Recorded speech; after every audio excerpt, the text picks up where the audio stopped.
السلام عليكم ورحمة الله تعالى وبركاته. كلنتي وعن وناكسن داوديال كسو دوادا وركا galmudug TV qodobada warka aad ku daawan doontaan hadii Allah awood leh qadar waxa kamid ah madaxweynaha Soomaaliya Maxamed Cabdullaahi Farmaajo ayaa ganacsatada Soomaaliyeed waxa ugu baaqay inay ka faa'iideystaan dadaalka horumarinta ee dhanka ganacsiga ee dawladdu ay wado.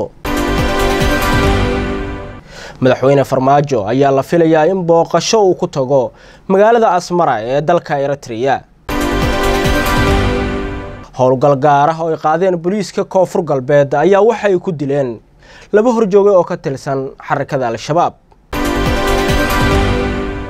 wararka dibadda ee aad caawa daawan doontaan hadii Allah awood leh qadarana waxa kamid ah Kuuriyada Waqooyi ayaa waxay celisay meydadkii askartii Mareykanka ee dagaalkii qabooba ku dhintay. kuwaasi waa qaar kamid ah qodobada warka ugu doorka roon haatan ku soo dhawaada warkii oo dhan.